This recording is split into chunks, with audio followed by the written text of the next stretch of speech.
こんにちは。ズボラ模型と申します。このチャンネルではズボラに肩肘張らない模型プラモ制作を載せていこうかなと思っております。今回は HG ディスティニーガンダム作っていきます。映画シードフリーダム公開2日目ぐらいに、見に行きまして、見に行ったその足で速攻 HG ディスティニー探し回って、友達にも探してくれと頼んで手分けして、発見した、友達が発見してくれたんですけど、この HG ディスティニーをスペック2に今回していこうかなと思います。スペック2って何って人が仮に動画を見ていたとしたら、ここから全部ネタバレになると思うので注意して、ご覧いただければと思います。さあ仮組み進めていくんですが、今回もうあらかじめ全てパーツを切ってから進めていこうと思います。こういうなんでしょう、ガンダムトリコロールの分かりやすい色をしてるので、全て切ってしまってもある程度なんというか判別できるんですよね、パーツが。なんでもう一気に切り離して一気に組んでいくという形を取りました。この方がね、なんか楽なんですよね。なんか切ってつけて切ってつけてっていうよりはすごい気楽に組める感じです。で、最近のって言ってもそんなに最近じゃないんですけど、割と新しめの HG、かなり組みやすいですね。結構びっくりして、144分の1は最近 RG ばっかり触ってたんで、ガンプラは。HG の組みやすさと、組みやすいくせにめちゃくちゃちゃんと色分けも完璧じゃないですか。これめちゃくちゃよくできてんなってもうびっくりしたんですよね。正直このまんまでええやんって感じもするんですけど、ちょっと今回メタルビルドのディスティニーを参考にしようかなと、プロポーションを改造していこうかなと思います。メタルビルドのディスティニー、めちゃくちゃかっこいいじゃないですか。ディスティニーの立体物の中で僕はこのメタルビルドが一番かっこいいなと思ってて、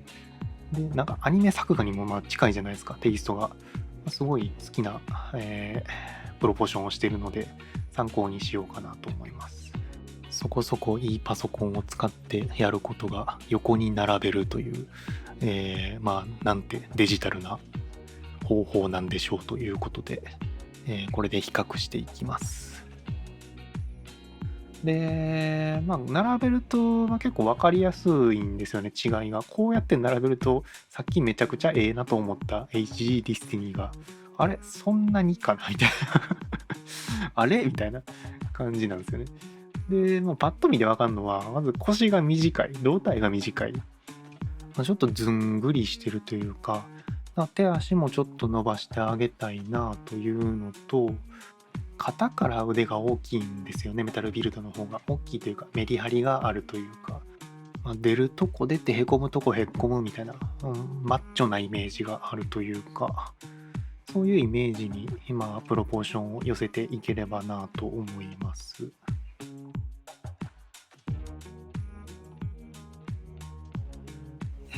まず後ろ側のスカート、リアスカートでいいのかな。リアスカートが可動がないんですよね。で、足を後ろに引くような、腰を前に突き出すようなポーズが取りにくいので、タミヤの変な形のプラ棒をぶっ刺しまして、ちょっと角度をつけてクリアランスを取ってみました。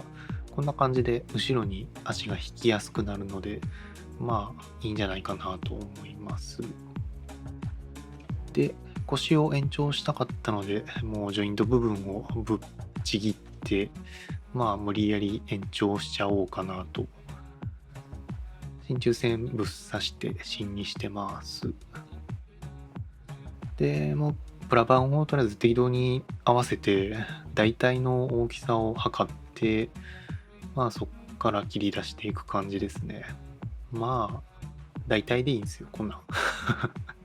とりあえず貼っつけてゴリゴリ削るんで、別に厳密じゃなくてもいいと思います。で、穴を開けてぶっ刺してあった真鍮線に通してあげると。で、多分1ミリのプラ板を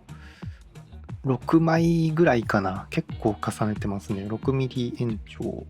してます。で、もう元の形に合わせてもうご料理削っていって、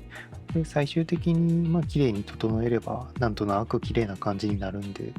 そんな感じでいいんじゃないですかっていう。結構伸ばしましたね。大丈夫かなってぐらい伸びたけど、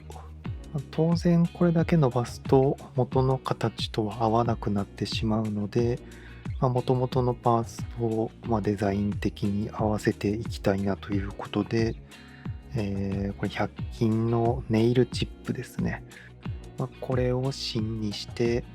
この形を生かして、足りなくなっちゃってる部分を作っていこうかなと思います。接着大丈夫かなと思ったんですけど、普通に意外とくっついてくれて、素材よく水やったんですけど、こういうイメージで伸びていけばなと。で、あれはあくまで芯なので、上からミスター瞬間接着パテですね。これ結構僕気に入ってまして、乾くのがすごい早いんですよね。硬化するのがすごい早くて、ですごい削りやすいし、硬いし、みたいな。サクサク削れるんですよね。すごいこれおすすめですね。使ったことない人ぜひ使ってほしいなと。こんな感じで、なんか適当にとりあえず持っちゃって、サクサク削れるんで削りやすいな、みたいな感じです。で、横側のスカートですね。これメタルビルドのデザインが結構の長くて尖ってるみたいな感じの形をしてて、それがかっこいいなと思ったので真似をしようと思います。また、適当に大きさ測ってプラ板を切り出して、こんな感じで合わせてみましたと。ちょっとここから形状を最終的には変更するんですけど、大体こんな感じですね。で、横側のスカートのジョイント部分、これも横側のスカートを大きくしたので、連動して長めに取らないとちょっとバランス悪いかなっていうことで伸ばしてます。で、出ました。これアイノンビーズ。これ100均のやつなんですけど、これね、延長工作、だいたいこれで済むんですよ。ズボラにやろうと思えば。このアイロンビーズを適当に半分ぐらいの大きさに切って、この大きさ分延長する、手足を延長するって感じなんですけど、これをこの関節の、なんて言えばいいのかな、かぶせる形で棒のところに、これなんていうの、関節の棒のところなんていうので、こんな感じで挟むんですよね。そしたら、はい、股関節が広がりましたと。で、下の太ももとの接続部分にもアイロンビーズ挟むことによって関節部分で足の延長ができると。二の腕の部分も同じように中に仕込んで、延長という形にしてます。あれなんですよね。ぶった切ってプラ板で延長するのあるあるというか、だいたいそういう方法をみんな取られると思うんですけど、単純にめんどくさいんですよね、あれ。綺麗に成形するの難しいし。このやり方だと簡単にプロポーションの変更ができてすごい楽ですね。で、だいたいこんなもんじゃないかな、プロポーションの大まかな変更はと思います。だいたいこれを基本として、あとは細かい改造をしていきます。細部のデザインを自分好みにどんどんいじっていこうと思います。サイドのスカート、尖ってる感じにしたいので、スカートの上部分もこういう感じで長く尖ってるイメージにしていってます。元のパーツにプラ板を貼っつけて、形を変えるって感じですね。大型化と形の変更を行ってます。いやーめんどくさい。で、関節部分で伸ばしたんですけど、やっぱりちょっと太ももが細いかなと。もうちょい筋肉っぽいというか、なんでしょう、太もも太い方がけれんみがあってかっこいいかなと。大張正美さんとか、あと重田聡さんとか、重田さんとかシーダの作画監督、メカ作画やられてるんで、まさにそういうイメージでメリハリのあるケレン味のある造形に寄せていければなと思います。次にフロントスカートですね。メタルビルドだったり、ゲームのガンダムのゲームのデスティニーのデザインがかっこよかったので、それをちょっと真似する感じで、フロントスカート改造していってます。太ももを大きくしたことによって、なんか最初はフロントスカート結構大きいなと思ったんですよ、仮組の時に。でも他を大きくしたらフロントスカートが置いていかれちゃって、なんか周りの迫力に負け出したので、ついでに、プラ板を貼り付ける形のディティールアップをして、大きさを大きくしながら、ちょっと情報量を上げていこうかなという感じです。次に主鋼の部分ですね。ガントレットのパーツを大きくしていこうかなと思います。この部分が本当に何でしょう、媒体によってデザインだったり、大きさだったりが結構違ってて、それこそメタルビルドだったり、このプラモデルアニメ作画で全然違うんですよね。で、ゲームのガンダム VS ガンダムのクローブかな、一番新しいやつ、あれのデザインがかっこよかったので、ちょっと真似をしていこうかなと思います。で、エボキシパテで、造形していこうかなと思ったんですけど、久しぶりにというか、買ってから1回も開けてないパテを開けたらガッチガチに固まってまして、こんなことあんねやと。でも電柱みたいなんですよね。電柱のジオラマに使えるなみたいな感じになっちゃってて、もうマテリアル関係、溶剤とかもそうですけど、買ったらすぐ使う方がいいなって思いましたね。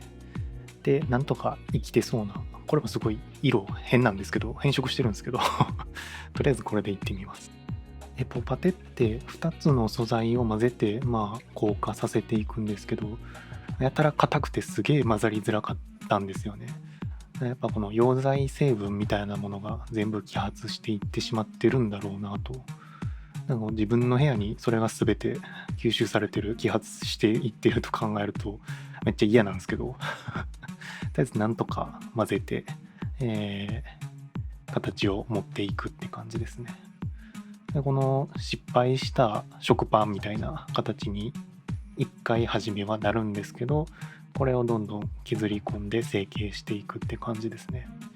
エポパテって大体こういう削り込みみたいな造形の仕方を僕はするんですけど、どうなんですかね、他の人ってどんな感じでやってんのかなっていうのは気になるんですけど、削り込むことによってカチッとした形が出せるパテって感じの認識で僕はやってます。で、分量を考えずに適当にパテを持ってたらめちゃくちゃ余ったので、ちょっと別パーツも作ろうと思います。胸の部分ですね、ここを大きくして、メリハリがつくようにしてあげようかなと思います。メタルビルドは逆にここをすごい平らな感じになっていて、平べったいスタイリッシュな感じなんですけど、ここは個人的な好みで厚めにしてます。で、ガントレットに戻ってどんどん削り込んでいってますね。ある程度形が取れてきたら、最後はヤスリがけで整えていきましょう。エポパテヤスると粉塵えぐいじゃないですか、マジで。で、なんかもう塗装でシンナー吸うよりもエポパテの粉塵吸う方が絶対体に悪いやろってことで、なんかエポパテヤスるときは絶対水研ぎするようにしてますね。めちゃくちゃ怖ないですか、マジで。で、C 面これ作ってます。結構ヤスリでバッチバチにエッジ立っちゃったんで、逆になんか安っぽくなっちゃったんで C 面を削りで入れるようにしてます。で、ウェーブのこれはディティールパンチですね。プラ板を、この形に切り取れるっていう道具になります。これを何枚か重ねて、椎茸モールド的なフィン状のヒートシンク的なパーツを作って、ガントレットのこの部分に、くっつけます。なんかゲームもこういうディティールがついてたんで、真似をそのまましてる感じですね。で、周りをちょっとプラバンで囲ってあげて、それっぽく、だいぶ適当ではあるんですけど、それっぽくなるように、してます。大きな改修はだいたいこのぐらいですかね。で、出来上がりというか、現状左の状態になってます。だいぶイメージ変わりましたね。スラッとしたけど結構力強いって感じで、だいぶ、自分の好みに近づいてきたかなと思います。筋彫りとかのディティールを入れていこうかなと思います。そのまま直接サインペンで書き込んでますね。とりあえず、思うがままに書いちゃって、メタルビルドのデザインだったり、先のゲームのデザインだったりを真似したり、自分で考えたりみたいな、感じでデザイン書き込んでいって、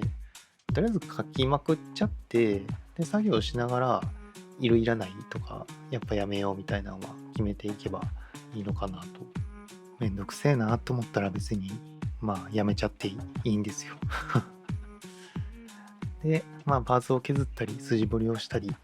逆にパーツを足してあげたりという感じでディティールアップしていきます。で、腕の部分につけるパーツ、ちょうどいいのがホビドゥンガンダムの額についていたので、これをお借りしようかなと思います。いい感じでしょう、これ。で、そのまま使うのはさすがに、もったいなさすぎるので、お湯で柔らかくなる粘土。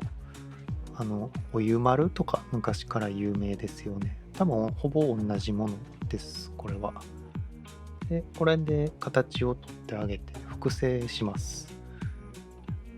お湯丸が固まったら、そこにエポパテ無理やり流し込むというか、押し込む感じですね。エポパテを乾燥させている間に他の部分、型をちょっと大きくしたいなと思ったので、ジャンクパーツを使って、大きくしようかなと思います。これが水星の魔女のデニバーディングのパーツを切り刻んで、型に馴染むように、しようかなと。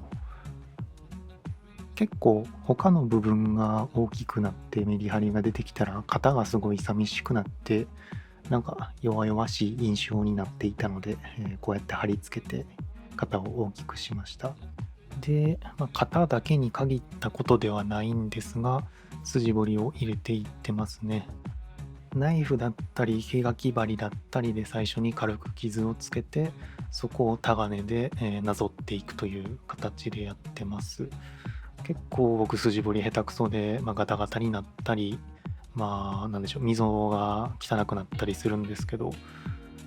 墨入れしたらなんとなく見れるようになるんで、大体で大丈夫です。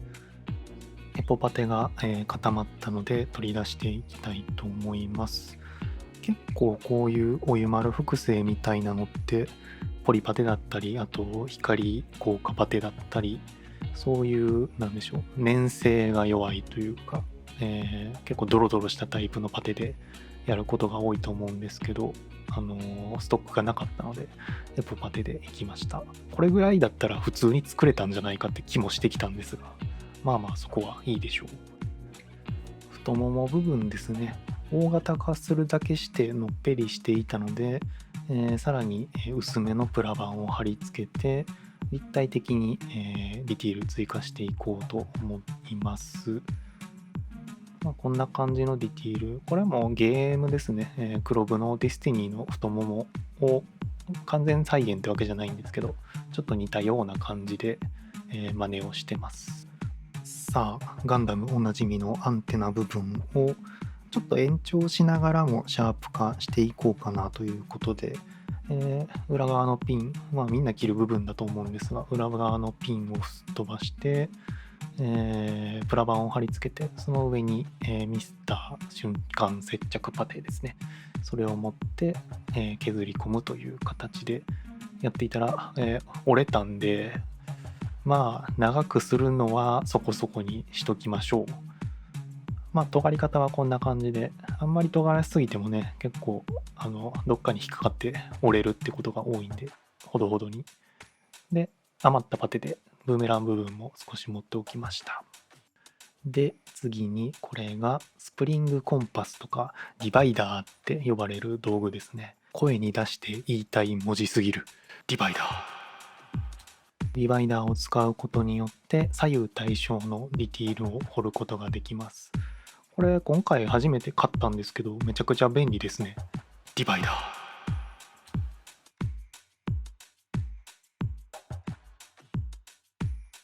ようやく塗装です。今回長いわ、動画。サフをちょっと新しいの使ってみようと思います。クワトロポルテさんの Tipo G プライマーサーフェイサー。これがこういう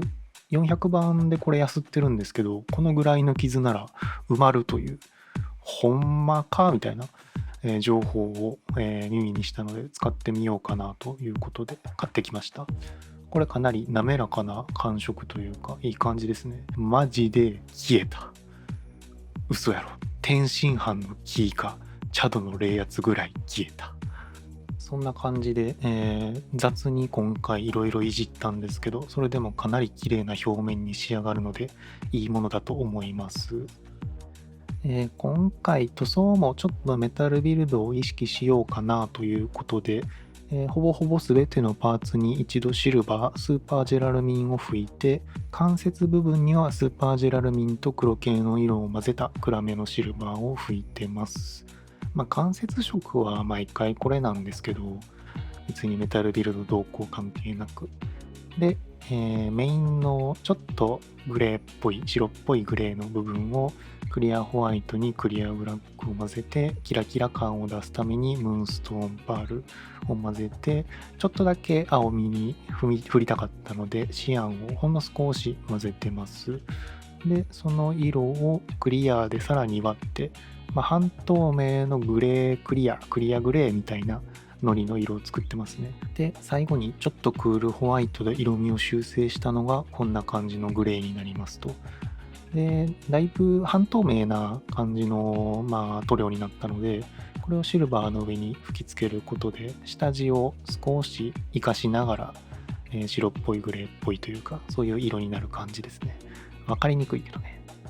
で、このブルーがめちゃくちゃ迷走しまして、後ろに並んでる、ピンクとかマゼンタシアン系の色をとにかくぐちゃぐちゃに混ぜてこの色になったという感じでちょっと調合比率とかマジでわけわかんなってるんですけど、暗めのブルーですね。で、レッド部分、下地にシルバー吹いてるのでクリアルージュをそのまんま吹いてるだけです。パキッと綺麗な赤になってかなり好みですね。で、赤の色味をちょっとだけ、パネルラインで変更したかったので、マルーンにルビーレッドとダークブルーを混ぜて、メタリックなマルーンって感じの色を作りました。こんな感じでちょっとワンポイントで入れてます。で、黒部分はシルバー下地にクリアブラック吹き付けてのキャンディーブラックみたいな感じで整えてます。大方の色は塗れたので、部分塗装を水性塗料だったりアクリル絵の具だったりで、やっていって、はみ出した部分をマジックリンを浸した綿棒だったりガイアのフィニッシュマスターだったりで拭ってあげると、マスキングなしで綺麗に塗り分けができるのでおすすめです。で、今回これやりたかったことというか目玉の感じの塗料なんですけど、ショーアップさんのスプーキールミノカラーのレッド、透明がブラックライトを当てると真っ赤に光るというかなり面白い塗料ですね。蛍光クリアガイアカラーさんとかも出てるんですけど、あれはブルーだけなんで今回赤色を塗って、例の関節が赤く光るやつやってみようかなと。墨入れはミスターウェザリングカラーのマルチブラックを使ってます。黒を使うと雑なところが隠れるので僕は黒を使いがち。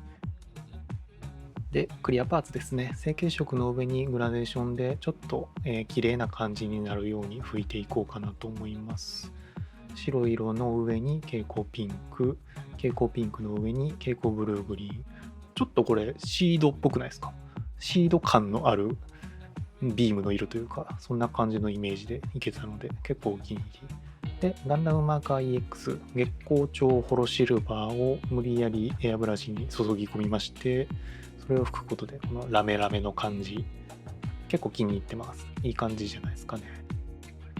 面玉はシールを使用します。シールの表面にこれそのまま蛍光グリーンをさっと塗ってあげて、その後にシールを切り出してまず目に貼っていきますと。でその上に、UV の UV レジンですね、それをちょっとだけ、つけてあげて立体感とあとキラキラ感を出していきます。こう昔のガンプラってこういうシールついてましたよね。ジュエルシールみたいな、あの感じですかね。で最後デカールを全身に貼って、今回結構多めに貼りましたね。改造部分をごまかすために。で艶消しトップコート拭いて完成です。